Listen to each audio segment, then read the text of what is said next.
Hello বন্ধুরা, আরেকবার skill ইংলিশে তোমাদেরকে ওয়েলকাম জানাই।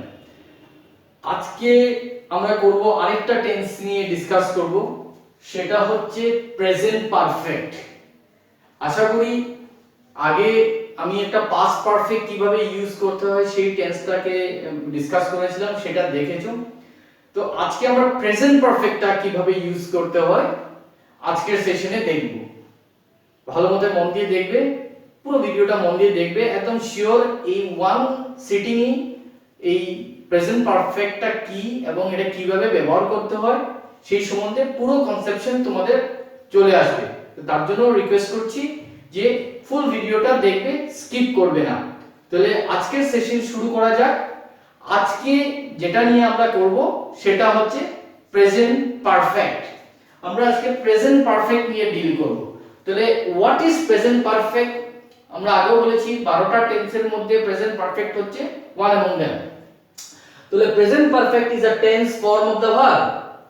এটা একটা tense form of the verb indicate করে।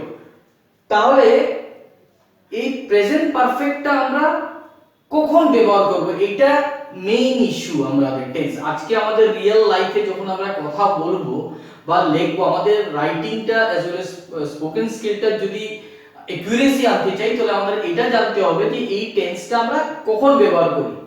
তাহলে এটা আমরা তখনই ব্যবহার করি যখন কোনো কানেকশন আছে between the past and the present. এই টেন্সটা ইউজ করার আগে ভালো মতে মাথায় আমাদের ঢুকতে হবে জিনিসটা, আমরা এই টেন্সটা তখনই ইউজ করব যখন কোনো পাস্টের সাথে প্রেজেন্টের কোনো কানেকশন আছে। যদি না থাকে তাহলে আমরা কিন্তু এই টেন্সটা ব্যবহার করব না। We use present perfect to talk about connection between past and present and not the past.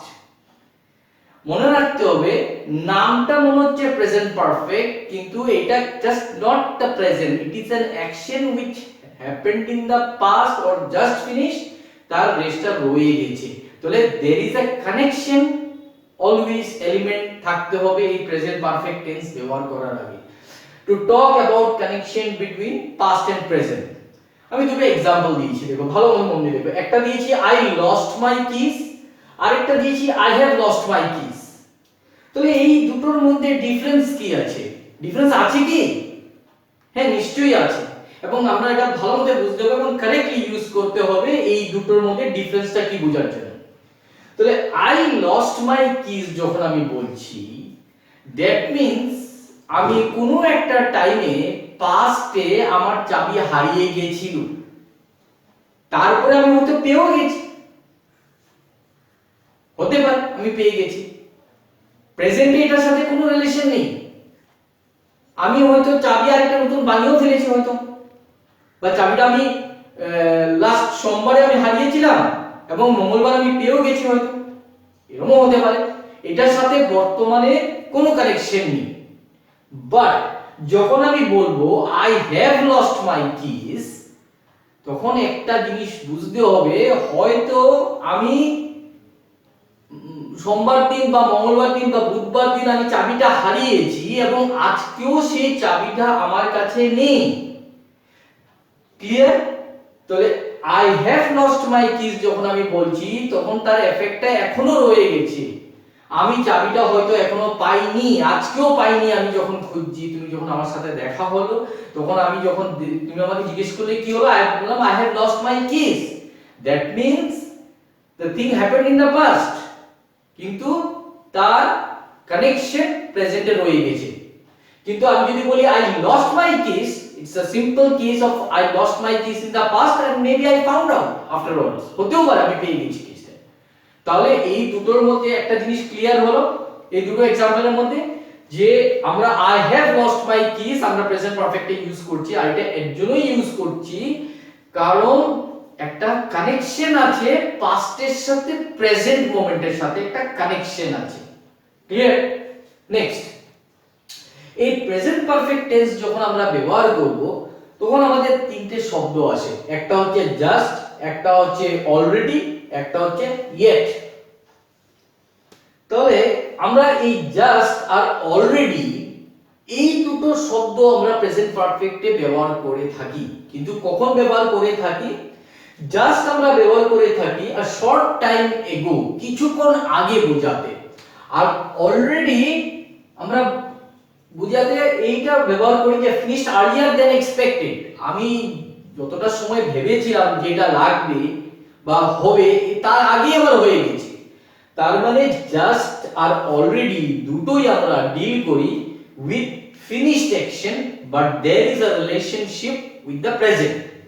তো আমি জাস্ট লাঞ্চ করে উঠেছি, I have just taken my lunch, তার মানে আমি কিছুক্ষণ আগে আমার লাঞ্চ আমার শেষ হয়েছে, জাস্ট কিছুক্ষণ আগে, আমার এখনো রেস্টটা রয়ে গেছে।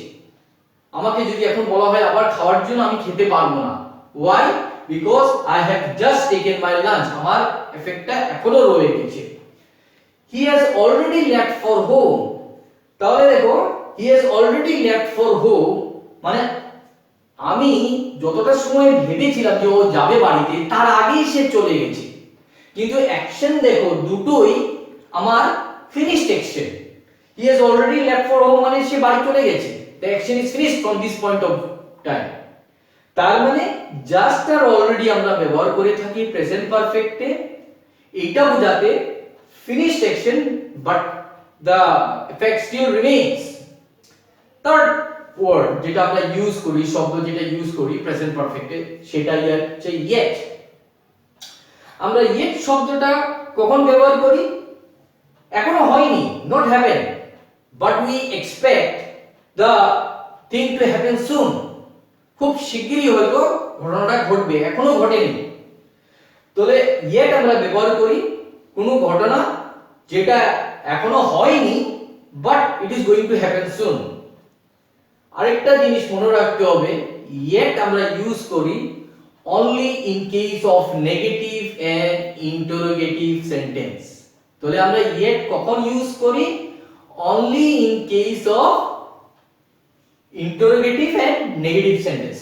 দুটো एग्जांपल দেখো, they haven't distributed the money yet। দেখো have not, তার মানে এই সেন্টেন্সটা নেগেটিভ আছে, they have not distributed the money yet, but I expect that the event is going to happen soon, হয়তো খুব শীঘ্রই হবে, কিছুক্ষণ পরেই শুরু হবে। aren't you hungry yet? দেখো yet আমরা ইউজ করেছি interrogative sentence, I expect that the person will be hungry soon।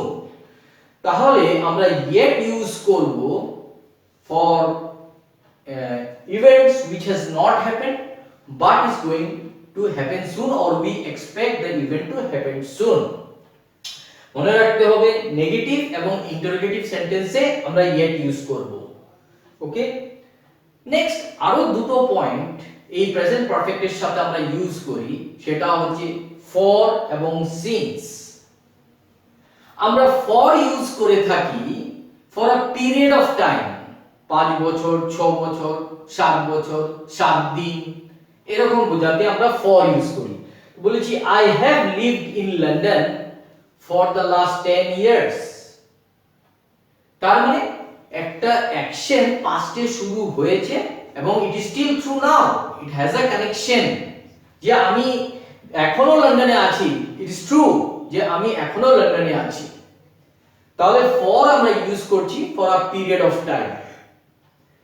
Since আমরা ইউজ করছি from point of time, beginnings পয়েন্টটা আমি মেনশন করে দেওয়ার জন্য আমি প্রেজেন্ট পারফেক্ট টেন্সে সিন্স ইউজ করছি। I have known Peter since my college days। College days থেকে আমি জানি ওকে, সেই point of time college days, কিন্তু আমি তো বলিনি যে 5 বছর 10 বছর, পিরিয়ড অফ টাইম বলিনি। তাহলে এই কটা জিনিস আমার মাথায় রাখতে হবে। আমি স্ট্রাকচারটা একটু পড়ে আসছি। তাহলে প্রেজেন্ট পারফেক্ট আমরা ইউজ করি কখন? when there is a connection between the past and the present। এটা না থাকলে কিন্তু প্রেজেন্ট পারফেক্ট আমরা ইউজ করব না, এটা মাথায় রাখতে হবে। there is a connection between the past and the present, then only we will use, না হলে না। নেক্সট ইম্পর্টেন্ট পয়েন্ট, আমরা এই টেন্সের মধ্যে তিনটে শব্দ ইউজ করি, জাস্ট, অলরেডি, yet। জাস্ট আর অলরেডি আমরা ইউজ করে থাকি ফর ফিনিশড অ্যাকশন, যে অ্যাকশনটা অলরেডি ফিনিশড হয়ে গেছে সেই ক্ষেত্রে আমরা ইউজ করে থাকি। একটু ভাঙিয়ে যদি বলতে চাই, জাস্ট আমরা ইউজ করি just for actions happen a short time ago, আর অলরেডি হচ্ছে ওই অ্যাকশনগুলির কথা যে অ্যাকশনগুলি অলরেডি হয়ে গেছে, যেটা আমরা ভাবিনি হয়ে যাবে। তাহলে ফিনিশড আর্লিয়ার দ্যান এক্সপেক্টেড। আর yet আমরা ইউজ করি for events or for actions which has not happened still now but we expect it to happen soon। একটা জিনিস যেটা মাথায় রাখতে হবে সেটা হচ্ছে yet আমরা ইউজ করব অলওয়েজ নেগেটিভ এবং ইন্টারোগেটিভ। মনে রাখবে yet আমরা কখনো পজিটিভ সেন্টেন্সে ব্যবহার করি না। আরো দুটো জিনিস vital point, for and since. এই দুটো শব্দ আমরা প্রেজেন্ট পারফেক্টে ব্যবহার করে থাকি। ফর ইউজ করব period of time like 5 years, 6 years, 7 years, 5 days, 7 days. আর সিন্স ইউজ করব পয়েন্ট অফ টাইম। ফাইনালি তাহলে এই সেন্টেন্সটার স্ট্রাকচার কি আমার তো লিখতেও হবে। স্ট্রাকচারটা কি থাকবে? স্ট্রাকচারটা থাকবে সাবজেক্ট, সাবজেক্ট অনুযায়ী হ্যাজ বা হ্যাভ, আর তারপরে পাস্ট পার্টিসিপল বা থার্ড ফর্ম অফ ভার্ব যেটা বলা হয়। তাহলে সাবজেক্ট যদি আমি আই দেই, I have, we have, you have, they have. আগেও জানো, আগেও এগুলি ডিসকাস করা হয়েছে, হ্যাজ থার্ড পারসন সিঙ্গুলারের সাথে ব্যবহার করা হবে শি, হি বা কোনো একজনের নাম টম বা পিটার, তার সাথে ইউজ করা হবে এবং তারপরে পাস্ট পার্টিসিপল, তারপরে রেস্ট অফ দ্য সেন্টেন্স। তাহলে স্ট্রাকচার হচ্ছে সাবজেক্ট, তারপরে হ্যাজ বাই হ্যাভ, তারপরে past participle. Structure of the sentence is also very important. While আমরা written as well as spoken এর ক্ষেত্রে স্ট্রাকচারটা যেন ঠিক থাকে, এটা ভেরি ইম্পর্টেন্ট। আর এটা যেন অলওয়েজ আমাদের মাথায় থাকে যে এই টেন্সটা আমরা তখনই ইউজ করব যখন there is a connection between the past and the present, it is still true today। ওকে, তাহলে এটা তো হলো যে কখন আমরা প্রেজেন্ট পারফেক্ট ইউজ করব। ঠিক আছে, এটা মাথায় ঢুকলো যে হ্যাঁ এটা কানেকশন আছে পাস্ট এন্ড প্রেজেন্ট, এর জন্য আমরা ইউজ করছি। এবং এই এক্সাম্পল দিয়ে ভালো মতো বুঝিয়ে দিলাম যে আই লস্ট মাই কিজ আর I have lost my keys এর মধ্যে কি পার্থক্য আছে। তাহলে একটা জিনিস আছে, অনেক সময় এই টেন্সটা কিছু জিনিসের সাথে ব্যবহার করা হয় না। তাহলে এই দিকে দেখো, don't use present perfect with finish time expression. এই টেন্সটা, প্রেজেন্ট পারফেক্ট টেন্সটা আমরা যখন ইউজ করি তখন তার সাথে কখনো ফিনিশ টাইম এক্সপ্রেশন ইউজ করব না। ক্লিয়ার? ফিনিশ টাইম এক্সপ্রেশন বলতে আমি কি বোঝাচ্ছি? ফার্স্ট ইয়েস্টারডে, এটা তো হয়ে গেছে।